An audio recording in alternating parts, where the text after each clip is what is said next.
परमात्मा का अवतार जल्दी थोड़े होता है। जब जब होए धर्म की हानि, बाढ़े असुर अधम अभिमानी, तब तब होता है।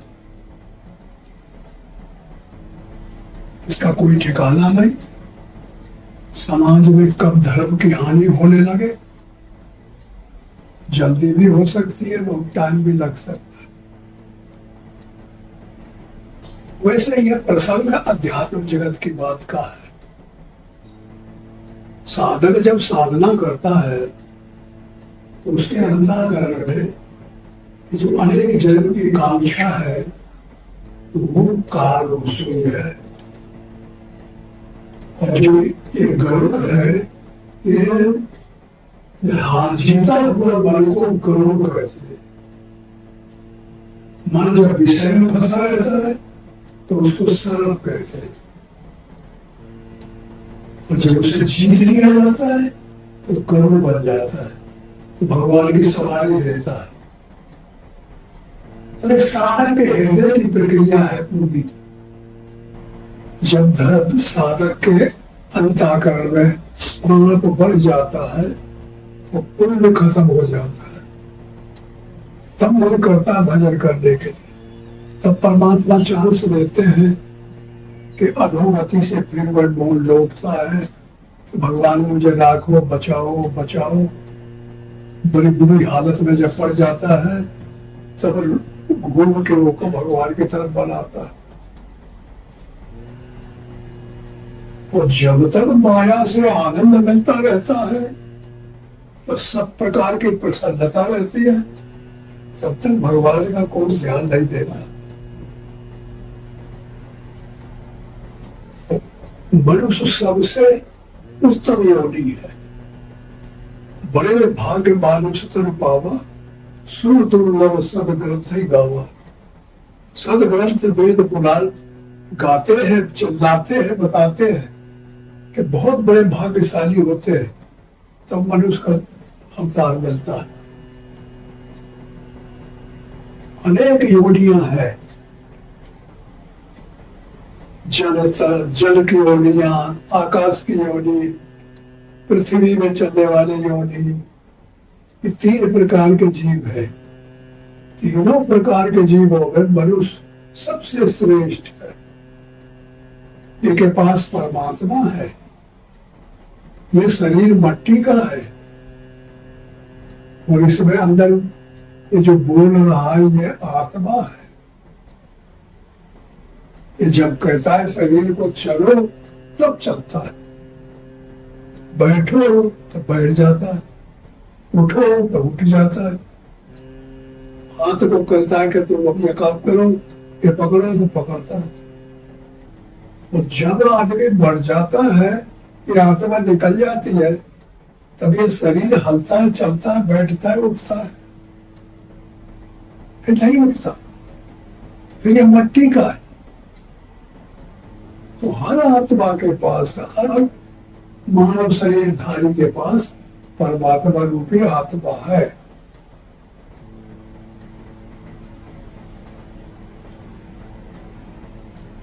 ये परमात्मा के अंश है, परमात्मा आत्मा का अंश ही है।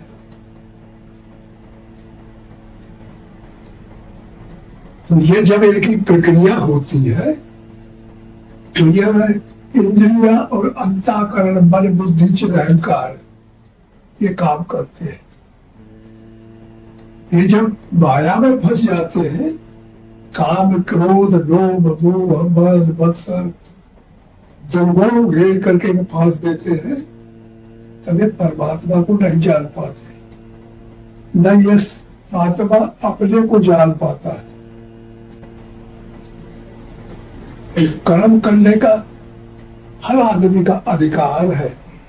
परमात्मा ने ये महत्वपूर्ण मानव को ताकत दी है, शक्ति दी है, वो कर्म करे।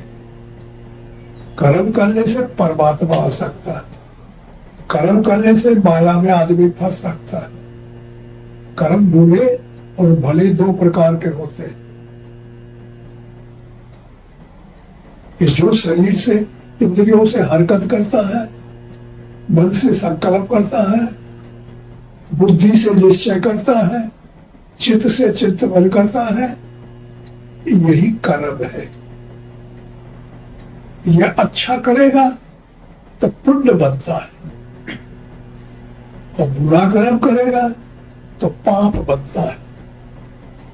तो किस आदमी के पास पुण्य ज्यादा है, किसके पास पाप ज्यादा है, ये समय प्रकृति लगा लेती है पता।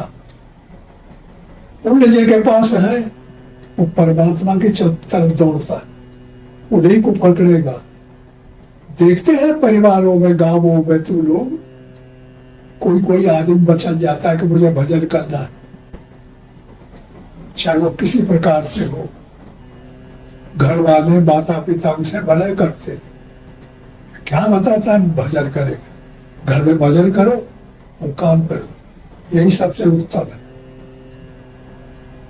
लेकिन वह नहीं मानता, वो कोई अंदर से तेरे पड़ा है पुण्य, तो रात बिरात भाग जाता है, माता पिता का कहना नहीं मानता, फिर पकड़ लाते, पीटते मारते, बेइज्जती भी करते, लेकिन वो मानता नहीं।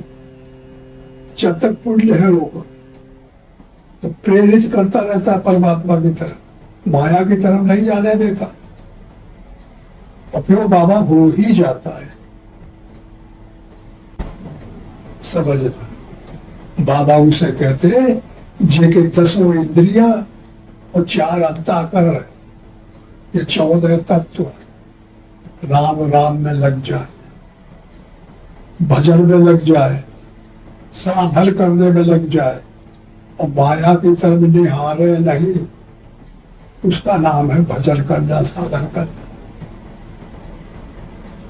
तो उसमें लगे लगे लगे लगे, जब माया का कर्जा चुक जाता है, काम क्रोध लोभ मोह जितने दिन फंसाए रहे, मजदूरी कराते रहे, उसे किसान जैसे हल जुतवाते रहे और बड़ी देते रहे, ऐसे ही माया के अंदर यह जीव फंसा रहता है, और माया उस पर शासन करती है। और फिर माया से हटकर भगवान की तरफ जाना चाहता है, तो जिम्मेदार जो नंबरदार है वो कहता है कि तुम 10,000 कर्जा तुमने खाया है, ये रख दे पहले, फिर जा। और सारे मारते पीटते उसे छोड़ते नहीं। ऐसे ही माया उसको परेशान करती। और जो सच्चा भगत है, सच्चा काय पर निर्भर है, पुण्य पे, अंदर पुण्य है, रूट जड़ में ताकत है, तो वृक्ष के पत्ते हरे भरा बना रहे, बढ़ता जाए, फूल आता जाए, फल आता जाए, रुक नहीं सकता। अगर पुण्य खत्म हो गया है तो भाई से वो रुक जाता है, और फिर माया में आकर फंस जाता है। तो ऐसे ढंग से साधक होते हैं, वो निकल जाते हैं, साधना पूरी हो जाती है, भजन उनका पूरा हो गया, और भजन पीरियड में अंतःकरण में युद्ध होता है। साधन जो प्रैक्टिकल करते हैं साधना, वो लोग उसको युद्ध साधना कहते हैं, और वेद शास्त्रों में लिखा हुआ है युद्ध। तुम 18 पुराण है, 18 में तुम पढ़ोगे तो तुम्हें युद्ध युद्ध युद्ध, राम रावण युद्ध, कंस कृष्ण युद्ध, कौरव पांडवा युद्ध, हिरण्याकश्यप प्रहलाद युद्ध, इधर भगत और भगवान और माया का दोनों का युद्ध होता है। भगत के पास में ज्ञान वैराग शांति संतोष ये पंटन तैयार हो जाती है। सदगुण साधना के वैराग हनुमान अनुराग अंगद धर्मदत्त बलदेव डल्ली, ये राम के पास तैयार हो जाते भगत के पास। और माया के पास काम क्रोध लोभ मोह मद ये योद्धा है। इन दोनों में झगड़ा होता है। साधक के अंतःकरण को काम क्रोध कहते हैं कि हमारा कब्जा है, और ज्ञान वैराग्य कहते हैं कि हमारा कब्जा है। उधर पुण्य जोड़ लगाता है सदगुणों का, परमात्मा के योद्धाओं का, और पाप जोड़ लगाता है माया के योद्धाओं। इस युद्ध में जो फंस जाता है उसका नाम है साधना। समझ में आया हो? या थोड़ा से अंतःकरण की बात है, ये समझ में आ जाए तो मामला झट हो जाएगा। यही समझ में आता नहीं लोगों को, कितना उसमें ध्यान लगाते नहीं आता, क्योंकि काम क्रोध लोग कब्जा किए हैं अंदर, सब अंदर बैठे हैं जमा के अड्डा, तलवार बंदूक लिए। ज्ञान मेरा के कोनो कब्जे से घुसी है तो हम मार डालेंगे, भगा देंगे, हमारा कब्जा है। वो ज्ञान मेरा भी है कब्जा पा गए, वो इनको नहीं आने देते। ये ऐसी लड़ाई है, ये अंतर जगत भकेली पार्लियामेंट की लड़ाई है। ये जल्दी समझ में नहीं आएगा बगैर गुरु के। इस विद्या को गुरु जानता है, शास्त्र पढ़ने से यह का पता नहीं चलेगा, कथा सुनने से पता नहीं चलेगा। जो प्रैक्टिकल किया है, जो इस पे चला है, पढ़ा और पढ़ के फिर उस पर चला, वो पे दिमाग में आ जाएगा। तो उसी दिमाग की बात है ये। काल छा काल भूषण और गौरव कहते गोदाम इंद्रियों को। यह आत्मा रूपी परमात्मा को बहल करती है, चलाती पिलाती है, मदद करती है। काल जब सजाती है पार्टी अंतःकरण में प्रवेश करे, कब्जा पा जाए, और भिजाती है पार्टी का कब्जा है, तो फिर काम क्रोध उनको नचाते हैं। फिर वो कमर पैसा में धरा रही, वो कमर परिवार में घुसा रही, वो कमर बात में सारी में, वो लड़के महरिया में घुसा रही, वहां से मन हट नहीं सकता। वो भगवान से ज्यादा मानते हैं और दुख पाते हैं और मानिक सुख भी मिलता है, इसलिए वहां से हट नहीं सकते। वही हटता है जिसकी दवस पड़ती है। परमात्मा जिसको चाहता है, पुण्य जिसके पास होता है, सौभाग्य से जिसको कोई अच्छे सदगुरु से भेंट हो गई, सबको नहीं मिलता। एक किस्सा है जहाँ ऐसा चरित्र आता है, ताही गरुड़ कागभूषण डिजी जाते हैं। ये चरित्र कहाँ होते? अवध में। ये शरीर पैदा कहाँ होता परमात्मा का? अवध में। अवध किसे कहते हैं? बंध कहते हैं, माया में फंसे को। अबंध कहते हैं माया से छूटे को, वो है अवध। अवध शरीर से बहुत प्रिय नहीं सोड़ू। और यह प्रसंग जाने को तुलसीदास कहते हैं। उस अवध जब आ जाए हमारे अंदर, तब आत्मा का ज्ञान हो जाएगा, तब आत्मा में हमारा प्रेम लग जाएगा। और यह मन ऐसा है, मन ही ज्ञान है, मन ही ध्यान है, मन है पारी के बानी, मन ही लिए हम ज्ञान कुटत लोग मनुआ ही अंतर्यामी। यह मन ही तो सब कुछ है। माया में फंसा है तो यही बताता है, और जब भगवान को पा जाता है तो यही बताता है। मन का ट्रांसफर है सब कुछ।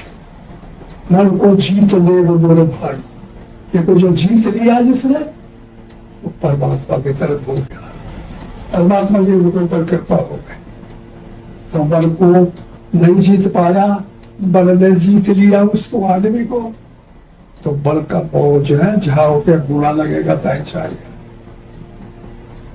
तो इस बात को जब समझ में साधक होके आ जाएगा, तब गरुड़ कारुण सूर्य का प्रसंग आ जाएगा। सर ये बहुत बालिकुल है, बहुत बाली का है, समझ लो। इस तरह से जो यह प्रसंग हुआ, ये इस पर निर्भर करता है कि मनुष्य जो कैसा कर्म करता है। और जो माया में फंसे हैं उनको परेशानी होती है। तो ईश्वर का दोष वो दे रहा है, वो कर्म का दोष दे रहा है, वो अपना दोष दे रहा है, कोई दूसरे के देवताओं का दोष दे रहा है, कोई आदमी का दोष दे रहा है। अपना दोष कोई नहीं देता, और दोषी है अपने, और कोई दोषी नहीं है। काहू न कोई सुख दुख कर दाता, निज कृत कर्म भोग सुख भ्राता। रामायण कहती है तो कोई किसी का दुख सुख देने वाला नहीं है। परमात्मा ने हर आदमी के साथ में कर्म दे दिया कि तुम बुरा करोगे तो नरक में चले जाओगे, भला करोगे तो परमात्मा के पास चले जाओगे, कल्याण हो जाएगा, आनंद हो जाएगा, यह मरण और जीने से खत्म हो जाएगा, फिर आना नहीं पड़ेगा। तो इस प्रकार जो साधना ऐसी विद्या जान जाता है, फिर वो जो विचार करता है बैठ के, तो वो समझ में किसी किसी के आ जाता है तो मचल जाता है फिर माया से। फिर माया मारे पीटे बंधन में डांटे, फिर वो उपाया नहीं उठता। लड़ाई करते, युद्ध करते, साधना करते करते करते निकल जाता है। इसी को कहते हैं महाभारत। महा कहते हैं डिग्री को, भा कहते हैं ज्ञान को, और रस कहते हैं कंटिन्यूटी, लगे को। महाभारत में, महाभारत है जो ज्ञान में लगा हुआ है, आसक्त है ज्ञान में, उसका नाम महाभारत। साधक की बात है। महाभारत कोई लड़ाई थोड़ा ही है। महाभारत का अर्थ तो यह होता है जो ध्यान में लगा हुआ भगवान के, महा कहते डिग्री प्राप्त है उसको, तो महान ज्ञान में रस है लगा हुआ ध्यान में, उसका नाम है महाभारत। तो कोई महाभारत करने लगे तो बोलो भगवान की तरफ जाने लगा। माया के अंदर फंसा है और वहां से लड़ाई करके निकलेगा कि मैं यहाँ नहीं रहूंगा, मैं भगवान के यहाँ जा रहा हूं। तो भजन करने की रुचि होती है, तो किसी किसी को होती है, सबको नहीं होती। एक लाख हो गए, एक दो, तो जितने हो जाते उनके हजार हो गए, एक दो समझ में आते, तो वो महात्मा कहलाते हैं। फिर वो अनिपेक्ष हो जाते हैं, अनासक्त हो जाते हैं। फिर महात्मा तुमको देखने को मिले हो तो देख सकते हैं वो कभी किसी से मांगते नहीं। एक ने परमात्मा से मांग लिए तो उन्हीं के दास कहलाए जाते, तो समाज की तरह माया से कुछ नहीं मांगते। अन्य जो उनके पहचान देते रहते, वो उनकी सेवा करते, वो अपने से नहीं मांगते। न खाना मांगते, आसाना बसाना वस्तु कोई चीज नहीं मांगते। इच्छा का नाश कर देते। इच्छा ही काया, इच्छा ही माया, इच्छा ही जग उपजाया। इच्छा कर लगी है कि ये चाहिए वो चाहिए, तो वो माया में फंसा हुआ है। और जिसके वो इच्छा नहीं रह गई, इच्छा को जीत लिया, वो भगवान का हो जाता है। आसक्ति को जो जीत लिया, लंका कहते हैं आसक्ति को। बपुष ब्रह्मांड सुप्रवृत्ति लंका, ये शरीर ब्रह्मांड है, इसमें आसक्ति लंका है। उस आसक्ति में अंदर बैठे, तो जब आता है तो बाहर से थोड़ा ही आता है, अंदर से पैदा होता है। काम आता है तो बाहर से थोड़ा ही आता है, अंदर से पैदा होता है। वो सब अंदर बैठे हुए हैं, दिखाई नहीं पड़ते, सुनाई नहीं पड़ते। तो संकल्पों जैसे उड़ते रहते।